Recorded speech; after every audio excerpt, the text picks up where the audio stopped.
In a forest so quiet you could hear your own heartbeat, 7 women were left behind. For months, no one knew they were there. No missing persons alerts, no headlines, no urgency. Because the man who killed them didn't look like a monster. He had a job, a family, and a place where no one ever thought to search. Until one scream shattered the silence, and the forest finally told its story. Before we continue, please subscribe and turn on notifications so you don't miss what's coming next. This is Crime Hall.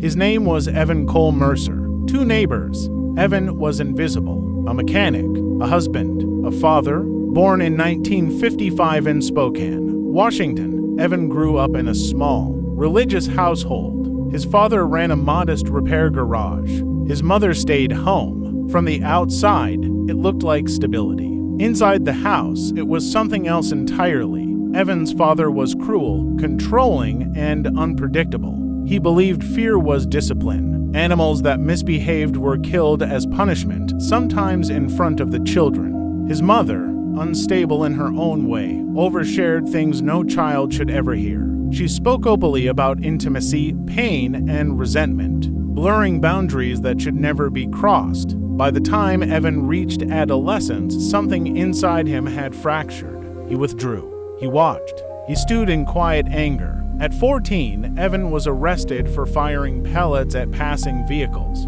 At 16, teachers noted his obsession with knives and rope. By 18, his fantasies stopped staying in his head.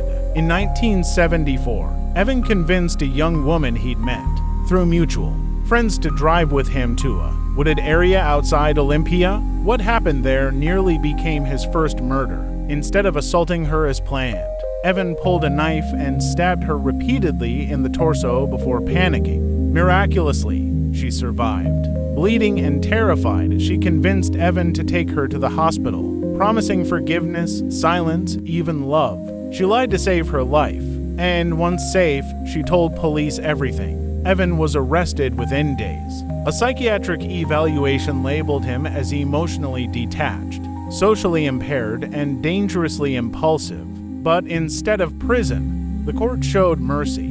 He was placed on probation and sent to a state psychiatric facility. He wasn't locked in, he wasn't monitored closely, and he didn't change. Within a year, Evan violated probation multiple times. Then came another incident. To teenage girls, alcohol, restraints, and an attack that only ended because Evan crashed his vehicle trying to flee. This time, doctors discovered brain trauma to his frontal lobe. Once again, he was declared legally insane. Once again, he avoided prison. By 1976, Evan Mercer was released back into society. The years passed. Evan married. He had a child. He reopened a repair shop under his own name. To the world, he looked ordinary. But inside him, the urges were evolving. He developed patterns, preferences, fetishes rooted in control and suffering. By the early 1980s, Evan had learned something crucial. Certain women wouldn't be missed. He targeted women on the margins, runaways, addicts, sex workers, hitchhikers, people whose disappearances wouldn't trigger immediate alarms. Using a fake name, Mark, Evan cruised known areas late at night in his pickup truck. He was calm, polite, disarming. In his vehicle were tools hidden in plain sight, ropes, cords, collars, knives, and always alcohol. He drank heavily before attacks, convincing himself it gave him courage. By 1989, something snapped. What had once been isolated assaults became a spree. Women vanished from bus stops, bars, and roadside corners. One by one. None were found. Not yet. Evan favored one place. Black Pine Reserve, 30 miles from the city. Private land. No cameras. No witnesses. Here, his violence escalated. He didn't just kill.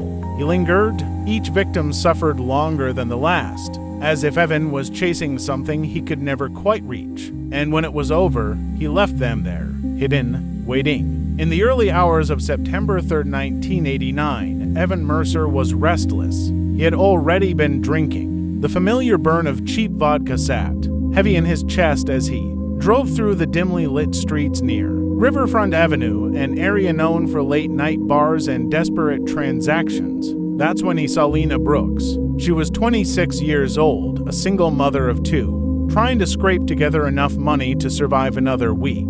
She hesitated when Evan slowed beside her truck. He looked clean, normal, tired, even. He offered her cash and suggested they talk somewhere quiet. Against her instincts, Lena climbed inside. Evan followed the same script he always did. Small talk, alcohol, a request that sounded strange, but not dangerous. He suggested they park near a closed roadside diner. It was nearly 2 a.m. Under the dim yellow glow of the parking lot lights, Evan convinced Lena to let him restrain her hands and ankles as part of what he called a game. She agreed, expecting it to be quick. It wasn't. The moment she was fully bound, Evan's demeanor shifted. His voice went flat, his movements precise. When Lena saw the knife, panic took over. Evan stabbed without warning. Again and again, Lena screamed. Her screams cut through the stillness of the night. Sharp, desperate, unmistakably human. Inside the diner, a waitress froze. Outside, customers turned. Evan hadn't planned for witnesses. Somehow, Lena managed to loosen the restraints. Bleeding and naked, she tumbled from the truck and staggered across the pavement. She didn't get far. Evan followed her, knife still in hand. But headlights were turning toward them now. Doors were opening. People were shouting. Evan hesitated. That hesitation saved lives. He turned and ran. As Evan sped out of the lot, two men jumped into their vehicles and followed. One of them, Aaron Whitlock, stayed close. Too close. Evan drove recklessly, running lights, swerving through residential streets at near highway speeds. Aaron didn't try to stop him. Instead, he memorized the license plate. Then he peeled off and returned to the diner. Lena Brooks was rushed to the hospital. She didn't make it. Her injuries were catastrophic. Punctured lungs, massive blood loss, a severed artery in her neck.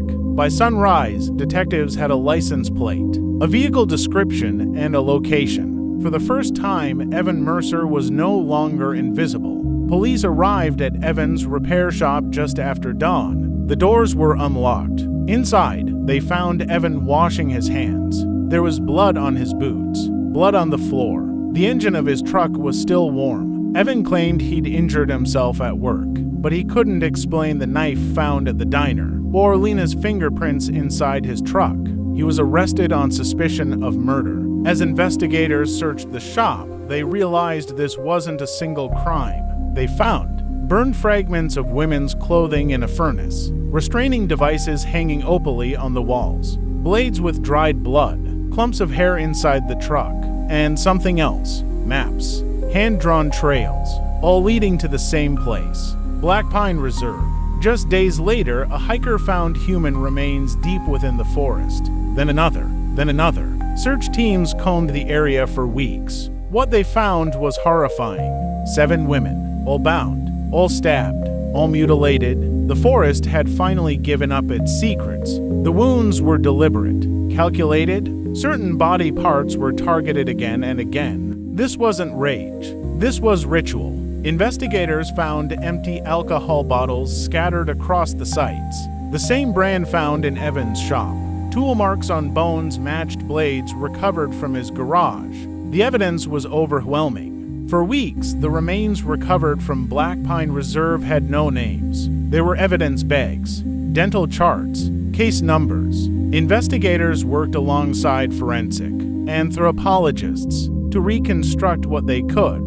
From bone fragments, clothing remnants, and personal effects, slowly, the women became people again, one by one. Maya Rita, 17, a runaway who had left home after months of abuse. Her last known sighting was at a bus stop near the waterfront. Allison Ford, 19, a college dropout who had been struggling with addiction. She called her sister the night she disappeared, saying she had met someone who seemed nice. Tara McLean, 22, a waitress who worked double shifts and lived out of her car after leaving an abusive relationship. Nicole Alvarez, 24, a sex worker trying to save money to leave the city. Her body showed extensive restraint marks. Rachel Boone, 27, a mother of one who vanished after telling friends she had a new client. Heather Lane 31, identified by a distinctive ring found near her remains. Jane Doe, estimated 1820, no records, no missing person report, no one came forward. 7 women, 7 stolen lives.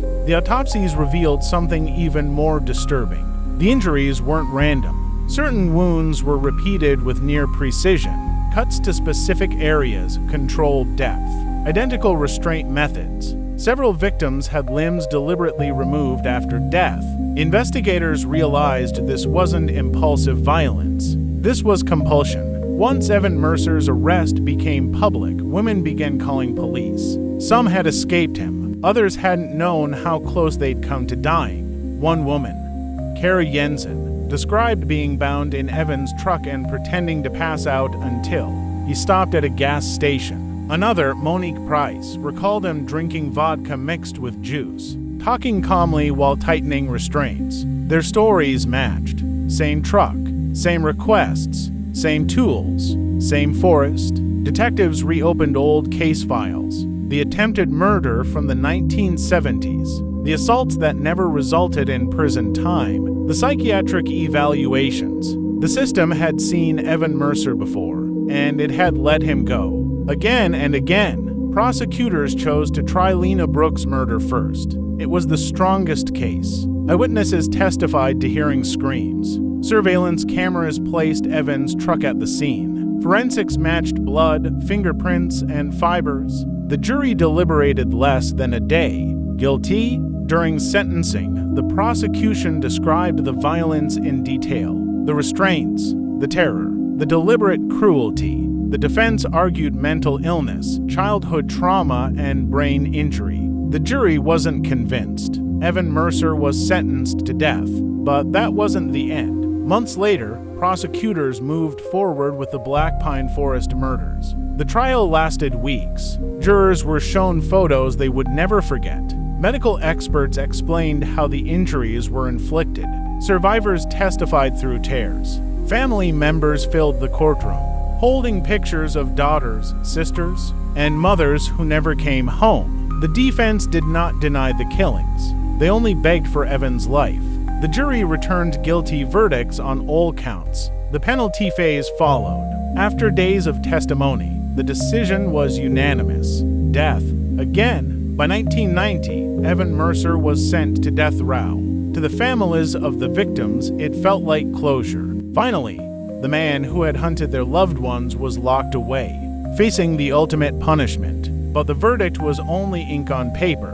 The real battle was just beginning. Under state law, Evan's death sentence triggered an automatic review. 2 years later, the ruling came down. The sentence was overturned, not because Evan was innocent, not because the jury was wrong, but because of procedural errors in how evidence was presented during sentencing. The families were stunned. They would have to endure another hearing. In 1994, a new jury reheard the penalty phase. They saw the same evidence, heard the same testimonies, and reached the same conclusion: death.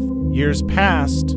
Then, once again, the sentence was overturned. Another technicality, another delay, another wound reopened. This process repeated itself for decades. Each time, families had to return to court. Prosecutors had to represent graphic details. Survivors were asked to relive their trauma. By 2006, Evan Mercer had been sentenced to death 3 separate times. Each one erased, each one appealed, each one overturned. The victims' families began to describe it as a second punishment. While Evan remained locked away, the legal landscape shifted. Public opinion around capital punishment began to change.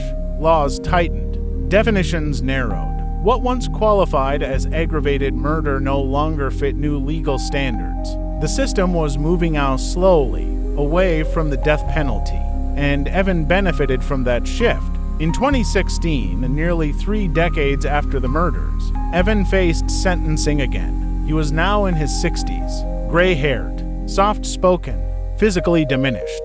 The defense argued he was no longer dangerous. That age had weakened him. That execution served no purpose. The prosecution reminded the jury who he was. what he did, how deliberate it had all been. The jury deliberated carefully. Then they returned their decision: death. For the fourth time. No one celebrated. No one felt relief. Everyone knew what might come next. In 2021, the state Supreme Court struck down Evan's sentence again. This time, it wasn't just a technicality. The law itself had changed. The definition of aggravated murder had narrowed so much that Evan no longer qualified for execution. Before prosecutors could attempt a fifth sentencing, the governor intervened. All remaining death row sentences were commuted, including Evan Mercer's. Evan's sentence was reduced to life in prison without the possibility of parole. No appeals, no retrials, no more hearings. The door finally closed. While the legal saga dragged on, science caught up. Advanced DNA testing finally identified the last unknown victim, Emily Carter, 18 years old. Her family had searched for her for over 30 years. Now, they could bring her home. Evan Mercer will die in prison. No release, no forgiveness, no redemption. For the families, justice came slowly, painfully, imperfectly. But it came. Years after his incarceration, Evan issued a written apology. It changed nothing. Some acts are too vast for words, too cruel for forgiveness. The forest remembered, and now so does the world.